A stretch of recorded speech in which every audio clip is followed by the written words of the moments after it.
भारत की communist party की 2 दिवसीय झारखंड राज्य स्तरीय बैठक का आयोजन के आज दूसरे दिन भी सारे नेतागण निरसा प्रखंड स्थित कार्यालय में उपस्थित हुए। इन दौरान मुख्य रूप से निरसा से माले विधायक अरूप चटर्जी सहित बगोदर से पूर्व विधायक विनोद सिंह उपस्थित रहे। साथ ही राज्य स्तरीय बैठक में राज्य स्तरीय पदाधिकारी शामिल हुए और प्रदेश के साथ साथ पूरे देश में चल रहे स्थिति पर चिंतन तथा मंथन के साथ साथ कई राज्य में होने वाले चुनाव पर भी विस्तृत चर्चा की गई। वरिष्ठ नेता दीपांकर भट्टाचार्य ने बताया कि अमेरिका, इजराइल व ईरान के बीच हो रहे युद्ध में मोदी की गलत विदेश नीतियों के कारण भारत फंस चुका है। युद्ध में करोड़ों मजदूर खाड़ी के देशों में फंसे हुए हैं, कई लोग मारे जा चुके हैं। पीएम को युद्ध का खुलकर विरोध करना चाहिए, युद्ध को रोकने का प्रयास करना चाहिए तथा साथ ही दीपांकर भट्टाचार्य ने कहा कि अभी पूरे देश में रसोई गैस की समस्या उत्पन्न हो गई है।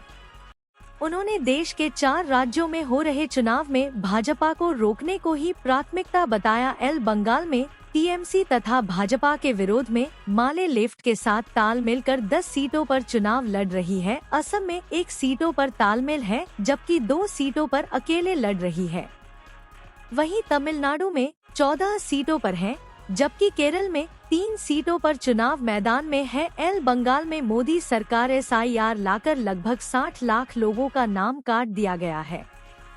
इसका भविष्य अंधकार में है। यह सरकार पूरी तरह से गरीब मजदूरों के हक को छीनकर अदानी व अंबानी को लाभ पहुंचा जा रहा है तथा साथ ही वर्तमान में झारखंड सरकार की पुलिस व्यवस्था पर भी सवाल उठाते हुए कहा कि जिस तरह से बलियापुर में पुलिस की कार्रवाई की गई वह काफी निंदनीय है। हमारी पार्टी भले ही झारखंड में सरकार के साथ तालमेल कर सरकार चला रही है पर गलत कार्य का हमेशा से पार्टी विरोध भी करती रही है और आगे भी करेगी।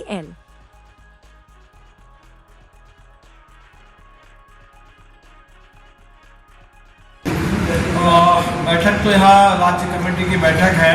लोग पूरे झारखंड की परिस्थिति को लेकर भी बात कर रहे हैं। जिस तरह से रामनवमी में उसके मौके पर पूरे गुंडागर्दी राज्य में देखी गई और पुलिस की जो भूमिका रही ये बहुत चिंता की बात है। तो इस पर भी बात कर रहे हैं। झारखंड में सरकार को JMM की है, भाजपा को लोगों ने खारिज किया था, लेकिन पूरे पुलिस प्रशासन जो है वो लग रहा है कि बीजेपी के हिसाब से काम कर रहा है। तो इस पर भी हम लोग आंदोलन करेंगे।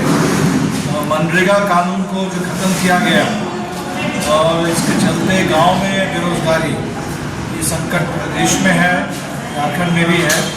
इस पर रांची में जन सुनवाई का कार्यक्रम हुआ था। तो पूरे अप्रैल महीने में गांव में रोजगार के सवाल पर लेकर जो लेबर कोड 1 अप्रैल से पूरे देश में लागू हो रहा है वो हमारे देश के मजदूरों को गुलाम बनाने वाला कानून है।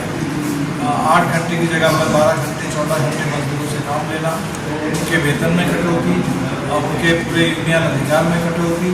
तो इसके खिलाफ पूरे देश में मजदूर आंदोलन खड़ा हो रहा है। तो झारखंड में भी हम लोग मजदूर आंदोलन को इस दिशा में आगे बढ़ाएंगे।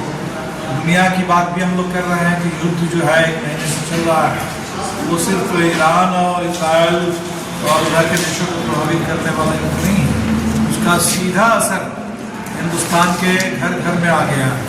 हर रसोई में उसका असर है। गैस की कीमत बढ़ रही है, उसकी किल्लत है। बहुत सारे कारखाने बंद हो रहे हैं, होटल बंद हो रहे हैं, मजदूर काम से बाहर हो जा रहे हैं।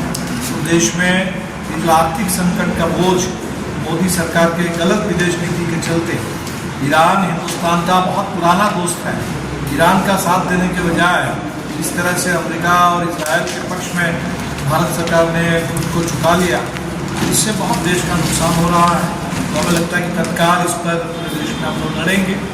कल हमने देखा कि पार्लियामेंट में हमारे अमित शाह ने बहुत अनाप शनाप बोला है भारत के कम्युनिस्टों के खिलाफ। कम्युनिस्ट आंदोलन को विदेशी आंदोलन जैसी बात भी उन्होंने कह दी। तो इस देश में देशभक्ति क्या होती है ये भगत सिंह से लोगों ने सीखा है। अशफाकुल्ला से लोगों ने सीखा है, चंद्रशेखर आज़ाद से लोगों ने सीखा है। वो पहली पीढ़ी थी जो हिंदुस्तान में कम्युनिज्म के संदेश लेकर के आई थी। और आज आरएसएस के लोग, जिनका पूरा इतिहास गद्दारी का रहा है, माफ़ी मांगने का रहा है, और आज पूरे सत्ता में बैठ करके देश की खेती से लेकर के हर चीज़ को वो पूरे अमेरिका और इजराइल के सामने गिरवी रखने का काम कर रहे हैं, देश को बेचने और बांटने का काम कर रहे हैं, जल जंगल जमीन पर हर जगह अदानी और अंबानी का कब्जा दिलाने का काम कर रहे हैं। ये लोग आज कम्युनिस्टों के देशभक्ति पर सवाल उठा रहे हैं। तो हमें लगता है कि बहुत इस पूरे देश में वैचारिक बहस भी तेज होगी और झारखंड में हम लोग इस दिशा में आगे बढ़ेंगे। पार्टी अभी मीटिंग खत्म नहीं हुई, मीटिंग और चलेगी और पूरे हो सकता है 2 साल बाद पार्टी का जो महाधिवेशन है वो महाधिवेशन भी कॉमरेड ए.के. राय की विरासत को और मजबूत करने के लिए, झारखंड में पार्टी को, लाल झंडे को और ऊंचा उठाने के लिए हो सकता है धनबाद में ही महाधिवेशन का भी हम लोग आयोजन करें। इसकी संभावना को लेकर के अच्छा ऐसा